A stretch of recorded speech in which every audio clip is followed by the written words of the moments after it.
Good morning and welcome to another conversation with Mose. And as always, I pray life is treating you well wherever you are in the world and that you're one day closer to your dreams and prayers coming true. And of course, my podcast wouldn't be a podcast without a poem. So today won't be any different. And this poem is taken from the book The Nectar of Pain, written by Najwa Zebian. Again, The Nectar of Pain by Najwa Zebian. Available now where books are sold. And this poem is called A New Man's Love Does Not Heal You. The harder it rained, the more I knew that I was falling in love with you. The rain of you, the droplets of you, were taking away the pain of me and quenching the thirst of my soul in me. Now I know that no one can take away my pain.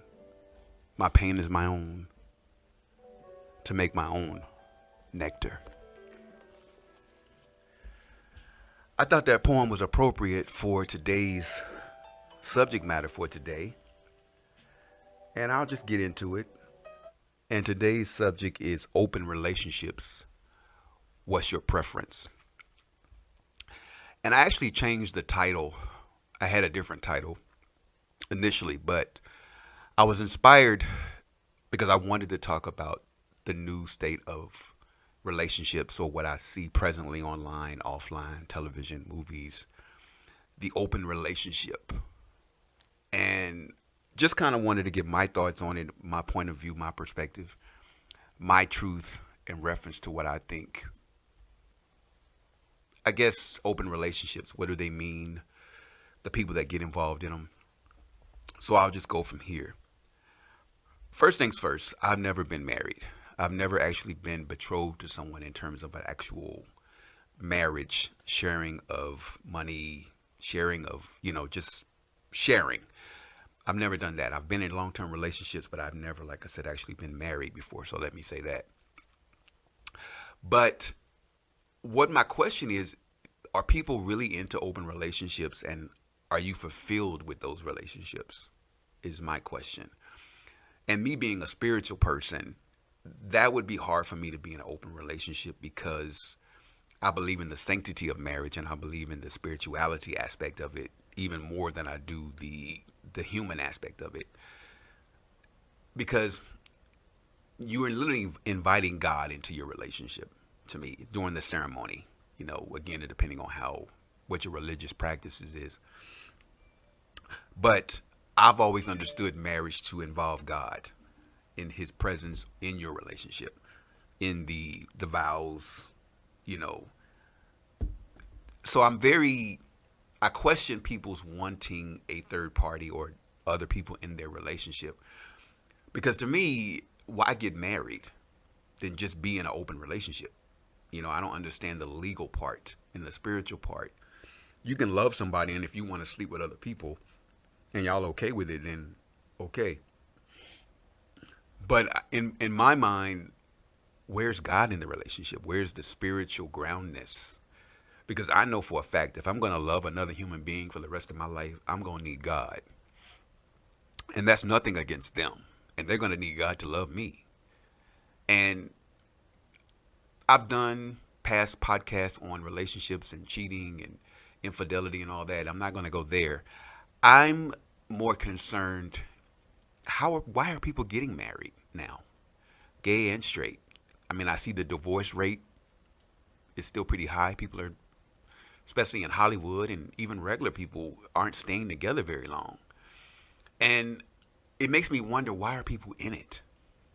Do you stop loving the person, or is it that you just grow apart? Do you think there are greener pastures that you're missing out on?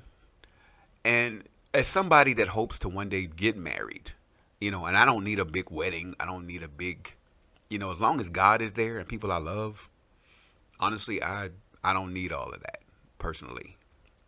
I'm really thinking about the marriage as opposed to the actual ceremony.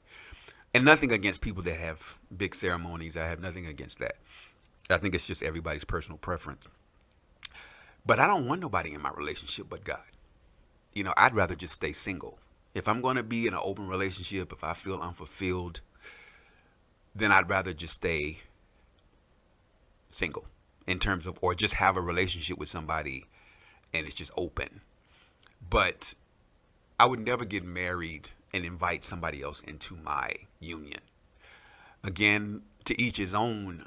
And again, I'm coming from the spiritual aspect of it. I can't imagine just bringing somebody into a relationship that is solidified in truth and in love. And really, I'm just scratching my head at the end of the day. I just don't really totally understand the logic. And I'm not putting anybody down. I mean, again, if it works for you. But again, I'm coming from the spiritual aspect. I just can't. It's hard enough loving yourself and loving another person. And are we still teenagers that we just have to have sex with? I mean, let me be frank. I mean, is dick and ass and pussy that serious that we have to keep getting it fresh and new? I mean, it's, and I don't mean to stutter. I'm just trying to find out what's different. Like, because at the end of the day, you're getting off with somebody new. Granted, the sex might not be the same as it was when you first got married or first got together with that person, but I just think that when you're involving other people, it just makes greater pain. I don't really, again, people are sex addicts, people are addicted to love, people are addicted to so many different things.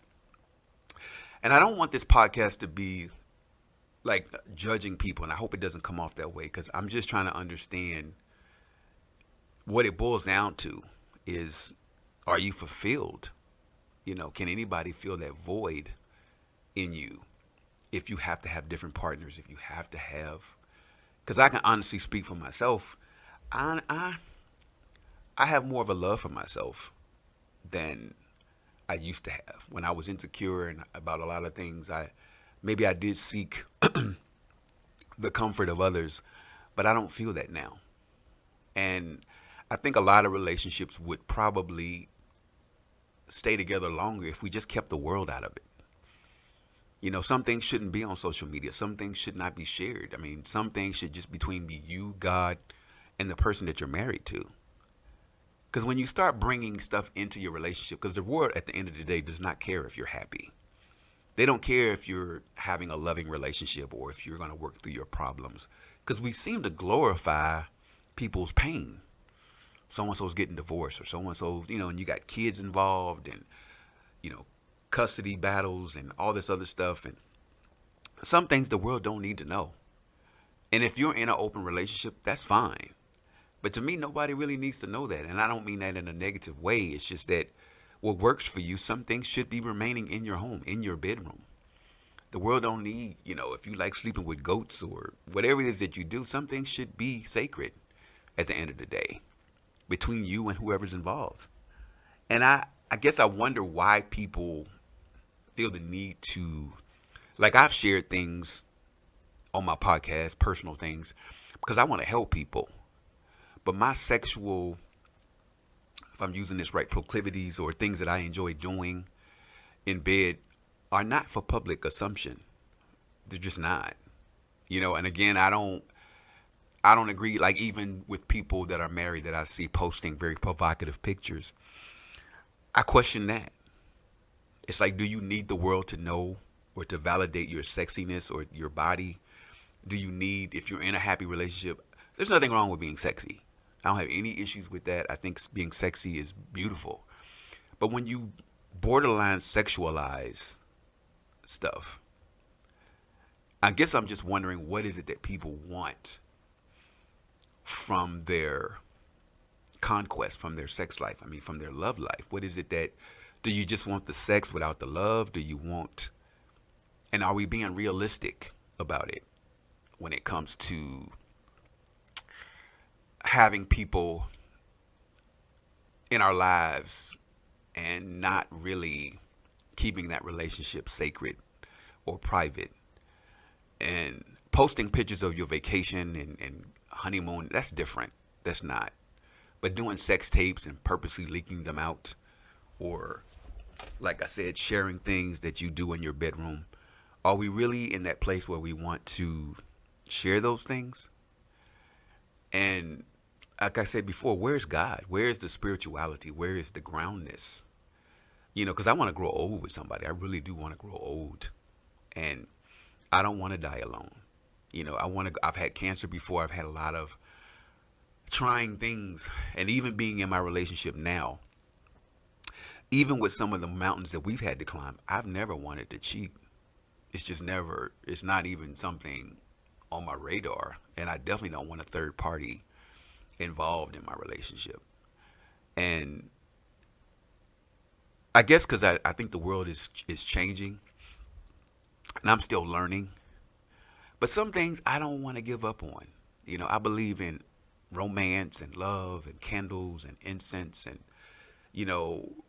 I think you can do whatever you choose to in your relationships. And I'm a praying man. I am. I pray faithfully for my relationships. And I pray for other people's relationships as well. I believe in marriage. I do. But I believe in the sanctity of it, the what's the word I'm looking for? The root of it. What I think marriage is supposed to represent. I'm also glad that gay people can get married. I think it's wonderful that we can actually have a union and change our names if we want to and adopt children and so on and so forth. But I think people are taking it for granted. I do. I think we take sex for granted. It wasn't until I had cancer, prostate cancer, that I probably took sex for granted. But I don't take sex for granted. The fact that I can still do it, I'm grateful. I am really grateful. I think we're so used to doing what we do that we take it for granted. I think a lot of us think we're going to have the same body we had when we was in our 20s. And if we don't, we got to be put out to pasture. We got to start doing Botox. We got to start doing things to make ourselves more relevant. I can't do that. I know I don't look the way I did 30 years ago. And I like to think I'm handsome, but I just don't. I question, again, our motives. Are we changing for ourselves, for the world? We don't want to look old. We don't want to look, it's like we're going out of our way to keep our youth. It's a blessing to be 55. I mean, it's, you make it to 55 and then you'll say the same thing. It's a blessing to get in your 50s. I didn't think I would get in my 50s. That has nothing to do with my family, my partner. It's me and God. God let me live this long. So I'm embracing my gray hair, my lines in my face. I worked hard for that. Now, I like good skin regimen. I like exercise, eating right. I like a good glass of wine. But in terms of just this need to be perfect for others, and you hope that your marriage and your partners and your relationships, that people still see you, why they fell in love with you in the first place. And again, I'm just questioning what people are looking for. If you're a sex addict, just say you're a sex addict. If you don't want to be married, then say you don't want to be married. But I'm just wondering, where are we to where we have to have all these influences outside, and people can say, oh, you're just hating on this person or that person. No, actually, I like seeing people in relationships. I do. My straight friends, my gay friends, I love seeing people thrive and buy homes together and build businesses together and adopt children. I think it's wonderful. I just don't want to know why people want to mess that up. Why would you want to not work through that? And I get that people grow apart, fall out of love. And honestly, I really don't. I take that back. I really don't understand that completely. I guess because I found a love for myself, and I know what makes me happy and who makes me happy, and I don't feel the way I did maybe some 20, 30 years ago. I have a different perspective on what I want from love. Like, for example, I'm presently in a relationship, as you all know, But if I wasn't in one, I wouldn't be anxious to replace my partner with somebody else. Like, it wouldn't be like, oh, next week I'm going to be in a new relationship because I'm not happy being alone. I know how to be by myself. But this need to fill that void because he's not there anymore, I'm not in that place at all. You know, but I believe in relationships, but I don't believe in just jumping from one relationship to the next. Like if I get married, whenever I get married, actually become betrothed to someone, quote unquote, I'm only going to do that once. I'm not getting married 8, 9 times. It's just not going to happen. I mean, again, I believe in it, but I only want to get married once. I don't want to get married to multiple people. And because each one is going to get a different version of me, you know. And I want to grow old. I don't want to jump from this relationship to the next relationship because I feel like it's a reflection on you. Because in my mind, what are you looking for exactly? You know, sexual fulfillment, you know, financial security. I think we're not asking ourselves. And then why are you hanging on to your single life? What do you need that your marriage isn't giving you? And then, like I said, just stay single and just let that other person know. I'd rather just keep playing the field. I'd rather keep, because I think we give people the wrong impression. I think we do that every day. You're leading people to believe something that's not true. Just like people that are like the side chick or the side dude. You know, you with somebody that's with somebody and they telling you one thing and they telling them something else. I just don't believe in it. I think love is free, freely given, freely received. When you got to manipulate it, beg for it, trick it, is that love? I mean, and then same thing with sex. I mean, people would do anything for sex. Anything. To bust a nut, as they say.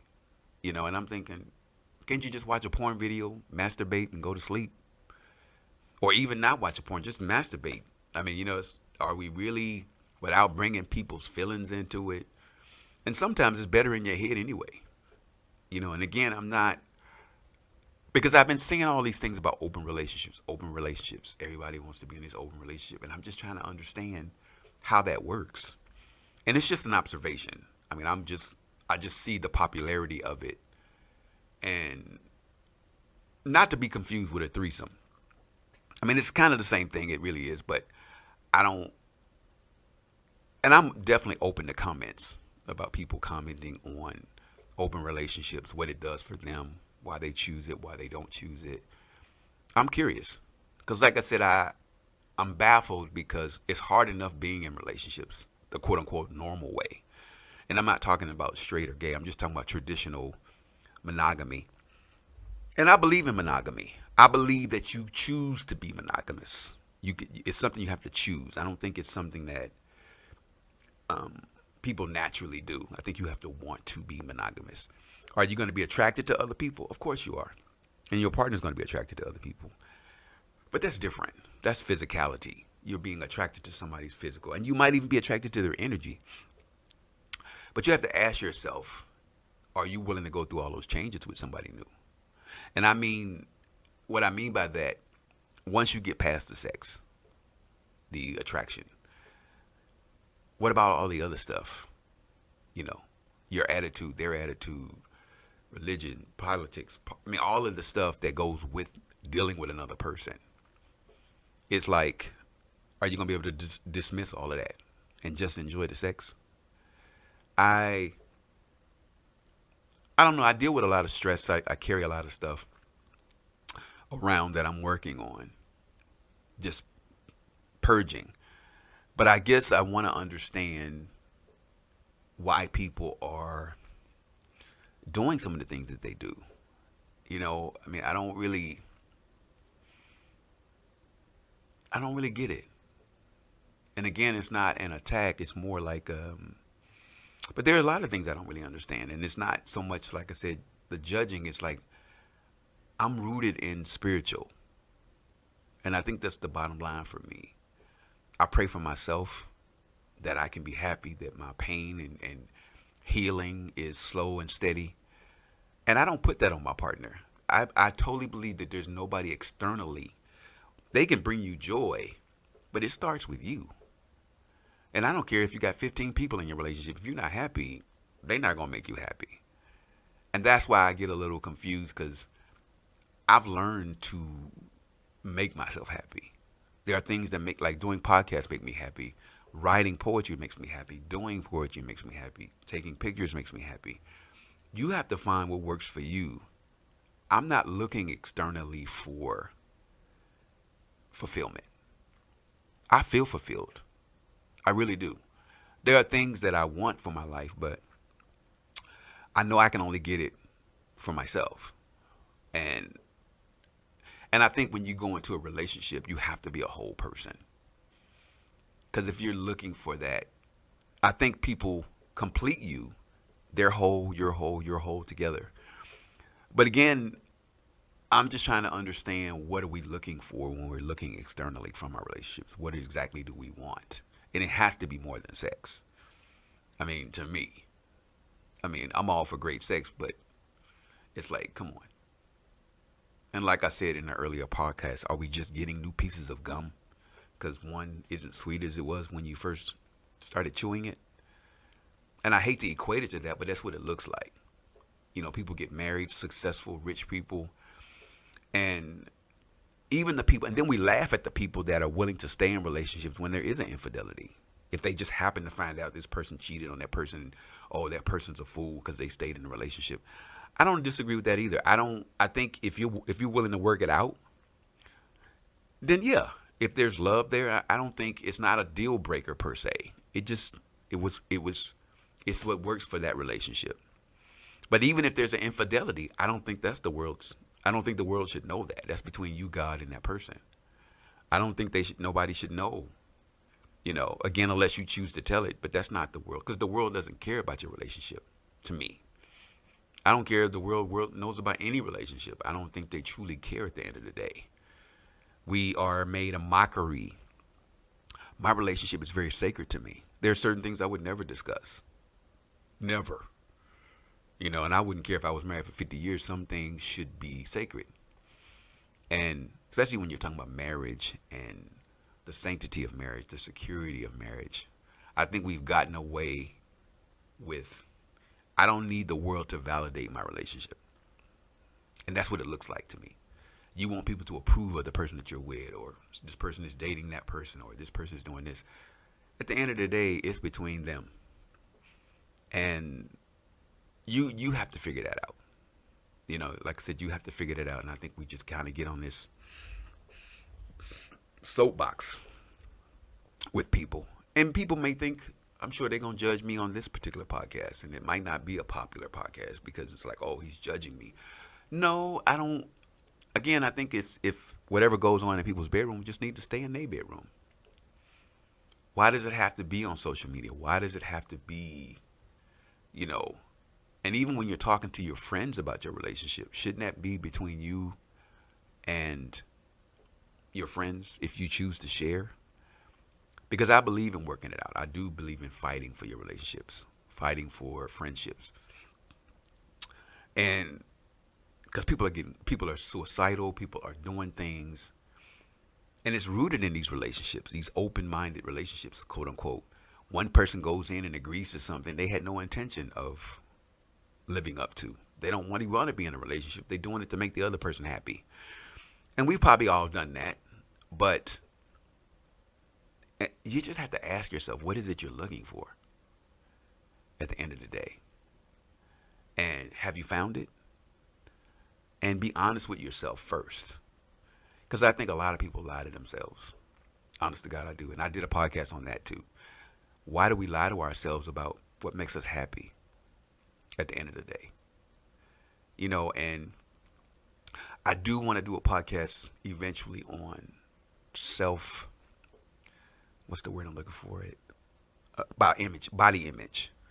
You know, dad bods, mom bods, you know, this pressure to be perfect, to be, tight and to look good all the time.